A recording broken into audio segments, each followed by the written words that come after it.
All right, so we're back. Um,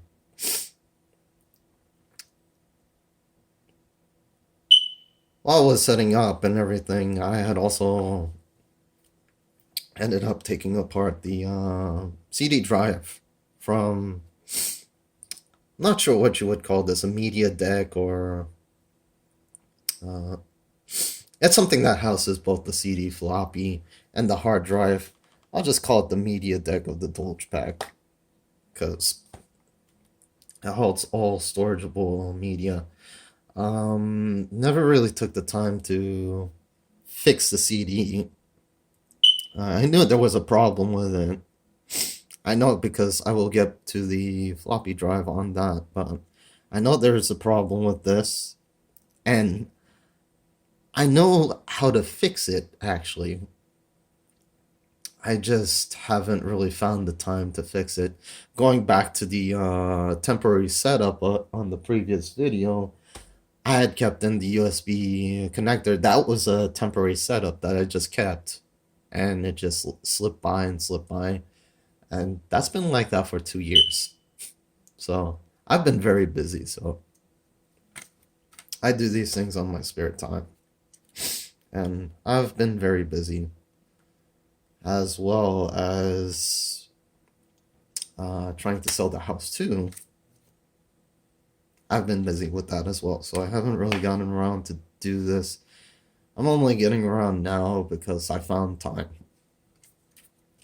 So I had to fix this guy. But I know there's something wrong inside here. The circuit board that this goes to is okay.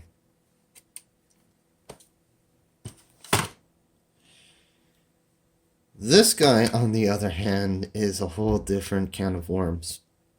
And I believe the same thing that happened to this guy happened to the CD as well, the CD player. Let's see, that's the right. Is this the right? I believe it is. It is unscrewing.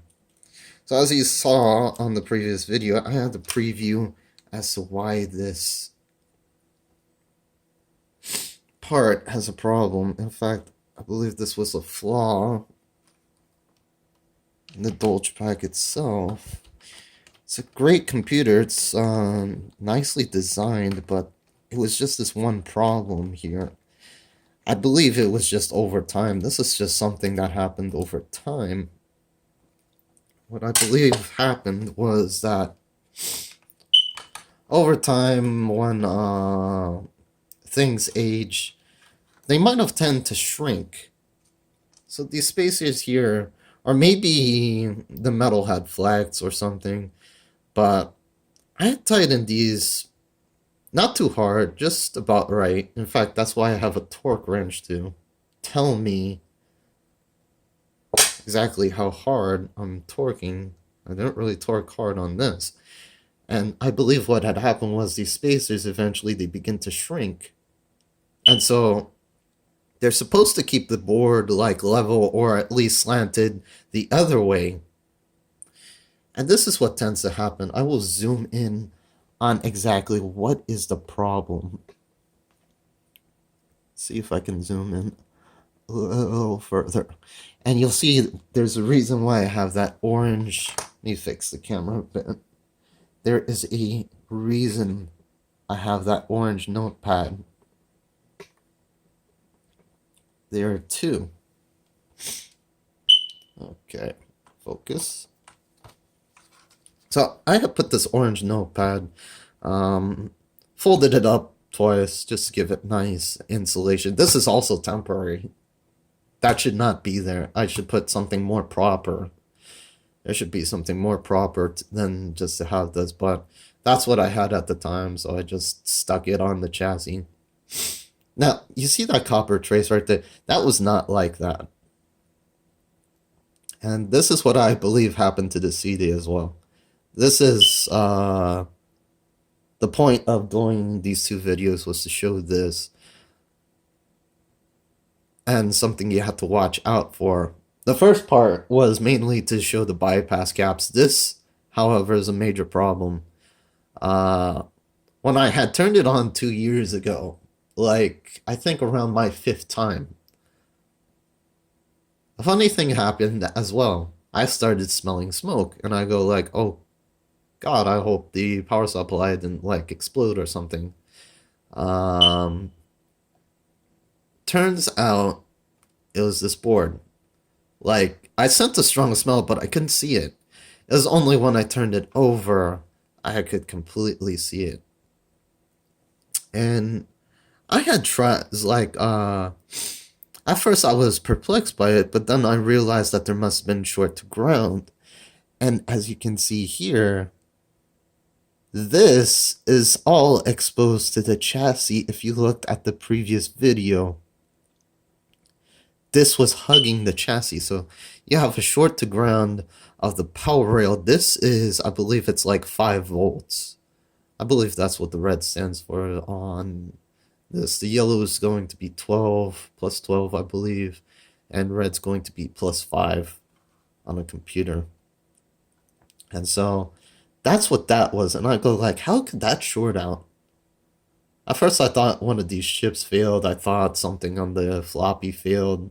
Because the floppy also was having its problems too. Interestingly, it was having its problems, but um,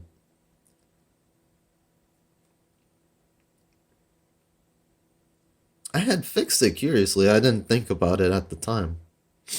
But I guess what had happened was one of these contacts must have been shorting to ground, which was causing a confusion in the system. That's why the floppy couldn't be read. Now, when I had installed it the second time, I guess like I said, these things aged.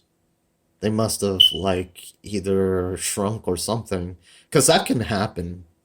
That can definitely happen where you have a part that shrinks due to aging. Uh, Whatever holds it together chemically, oils or water, that dries up and out of there, and you essentially end up with a shrunken part. It also happens to rubbers too. That's why you see them get cracked as well. Um, or maybe something was introduced over time.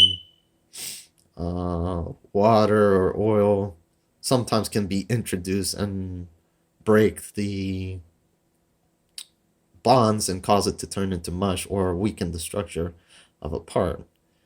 And that's what I believe happened to this. Because this is all so well designed, it'd be crazy if this was done with a lack of foresight or anything like that. So I'm thinking that's what happened, was that these parts shrunk over time.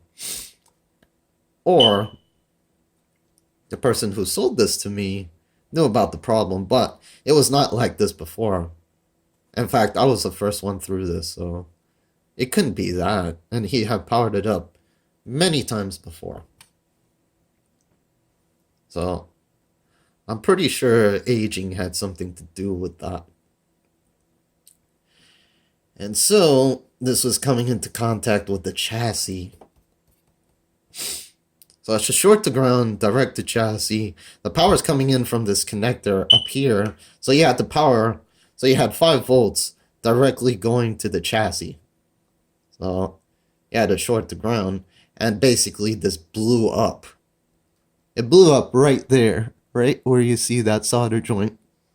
What I have there to fix that is a piece of copper that I got usually for probing around on the oscilloscope. Let me see if I can get that out real quickly. In fact, I still have it. Oh, okay. That little piece of copper right there. That's a copper pad used to put on top of chips so that you can have a ground plane. So your signals don't get all noised up. And that's essentially what happened. And a simple fix to that was, well, after soldering and everything, I go like, I can just isolate that with a sticky pad. So that's exactly what I did. But this is what the PSA of this video is, to check this before you either power up a Dolch Pac or you start assuming that the floppy drive is broken or something like that, because I guarantee you this is going to be the problem here. I have to send this to other people I know of. But overall, I just wanted to talk about this. All right, see you later.